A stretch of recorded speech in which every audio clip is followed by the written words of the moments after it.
What is happening, guys? Welcome back. So, yet again, another video on the Mark 1 Golf.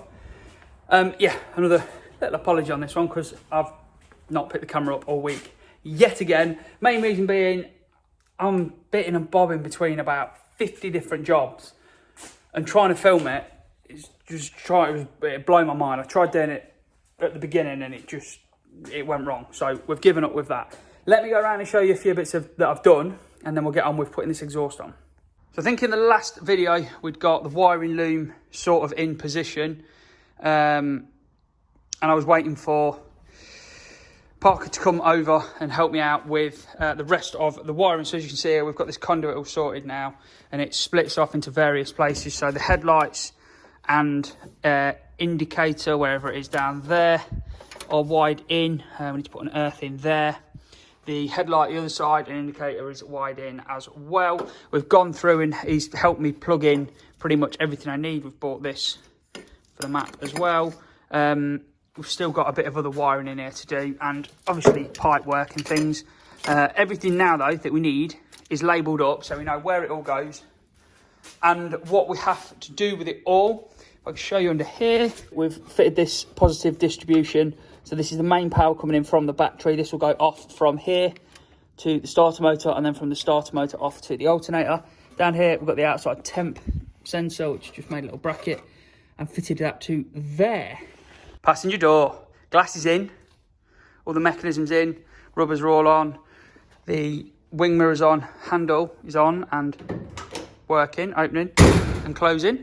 I've got a little bit of rattling to sort out, but it's in and on and sorted. So I just want to say a massive thank you to Heritage Parts Centre for working with me on the channel and for sponsoring this build and helping me get this car back on the road. Without these guys, I really wouldn't be at the stage I am, as quick as I am. If you've got a project like this on and you need any parts for your classic Volkswagen or Porsche, do hit up Heritage Parts Centre and use the code CHAMBERS to get yourself 10% off your order. We've got the boot on, all the latches and everything, and it opens as it should. We painted all these bits black, looking nice. I've been in the boot, tidied up and made a decision on where things are going. So washer bottle is going that side. I'm going to try and get hold of a bracket for that, or we'll make a bracket for that to hold that into position. This side, we're going to have the battery, just to sort of balance the boot out, if you like. I've bought some carpet. I'm planning on carpeting the whole of the boot up to sort of this line. All of the wheel arches, all the floor, all the wheel arches and everything that side. I just think it'll look a little bit nicer. We're then going to make a new false floor that will sit in. And then when we eventually air ride it, we'll do an install in the spare wheel well. Filler is on, so the filler neck that goes down to the tank is all on. When you come to fit in the tank and all the filler and everything, do it off the car. So put the rubber onto the tank, put the fuel filler on into that rubber, and then I did it on my own. It was an absolute nightmare. If you get someone to help you, lift the tank all in at the same time as having that on, because I'm pretty sure it's near and impossible to get that filler and everything onto the tank whilst it's in the car. So yeah, do it that way. Makes it a little bit easier. Driver's door, again, glass is in, front quarter's in, all of this is on and in, and everything opens, closes as it should do. Only problem being me. I've managed to cut that one short and cut the one inside short, and as you can see, it won't clip down, so I've had to order some more of them. And I've also managed to damage the mechanism, the brand new window mechanism that is in the car, so I have ordered another one of them. I'm going to have to redo that one. The window got a bit tight. I tried giving it one more crank, it slipped the teeth, and now it's just constantly slipping, so I think we'll strip the teeth off the gearing. So I need to investigate why that window was tight. I've got a feeling that this rail here needs to go forward ever so slightly, so we'll have to look at that. But then inside, handbrake is all on, mechanism all sorted. I just need to get the right cables, which Parker is on with and sorting me out. That was already fitted in the last one, I think. Pedal box and everything is in with the drive-by-wire. Now, this is the wrong throttle pedal. The angle is completely out. If you can see there, it's miles out. And all these, the brake and the clutch need adjusting to get them level. We've got cylinders all up on here. Now, I've had a few people ask me what they are. So you've got a 0.7 for the rear brakes, a 0.625 for the front, and then a 0.7 for the clutch as well. We're going to be running the brake lines for these. I think we're going to run them inside the car, which is on my to-do list for next week. I was going to do them all in braided, but I think now, to save money, because it's all getting a little bit tight again, just going to get some copper, some fittings and unions and whatever, and we will run them. I've genuinely had a few questions as well regarding the brake kit that I've put on, about the compensator. Try and find it. I don't know what I've done with it. I had it a minute ago. Oh, it's over there. Yeah, the compensator. So, on the car, you have this here, which is the compensator for the rear brakes, which, from what I can gather, is when you've got weight in the car, this basically changes the amount of braking that goes to the rear wheels. You can't buy these new, as far as I'm aware. You can get them refurbished. When you buy the Heritage brake kit, they send you a Mark II one, because you can get hold of Mark II ones.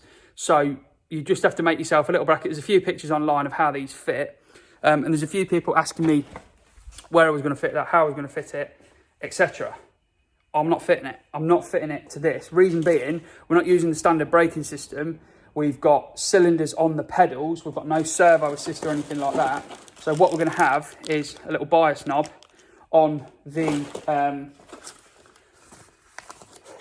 dash.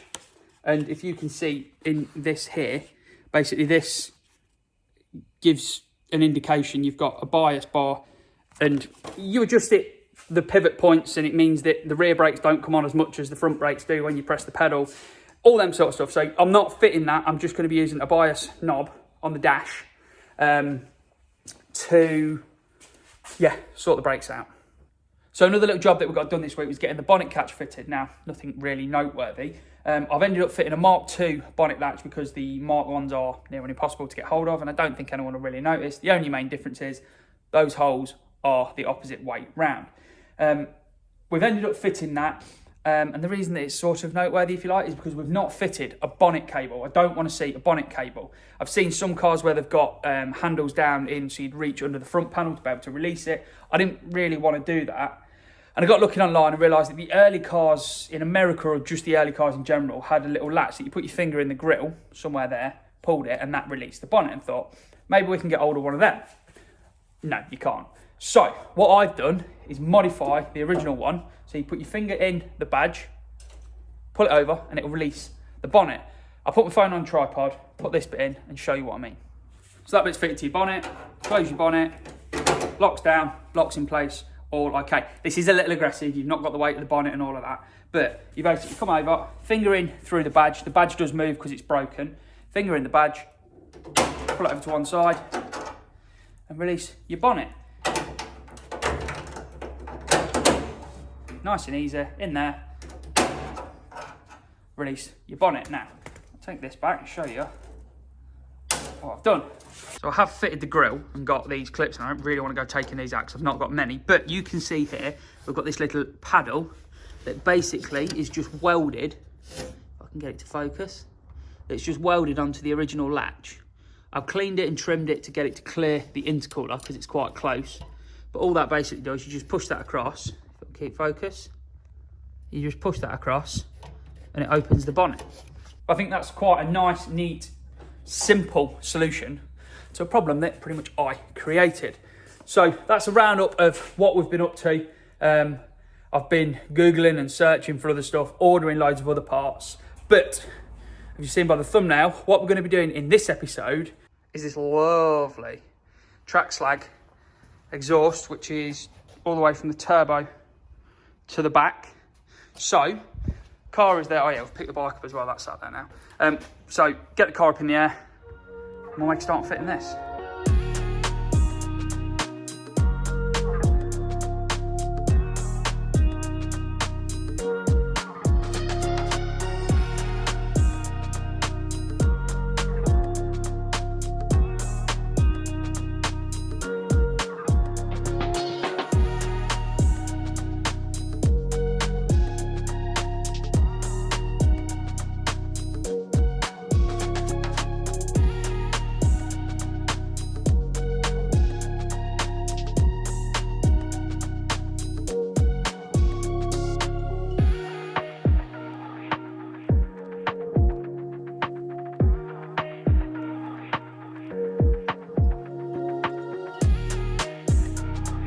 Right, we've got the bit bolted onto the back of the turbo. Got the downpipe coming down, back box is on, this centre section's on. Now if you can see, these are too long. So in the little instructions that come with it, they intentionally make this long because people fabricate their own mounts and things like that, and the engines can be in ever so slightly different places. So they do that just to give you a bit of tolerance for the exhaust. You've got to cut it down to the right length yourself, and then you've got a clamp here. That clamps it all together. So I'm going to work out now where it wants cutting. Take it off, cut it, and then put it on, and that should be it.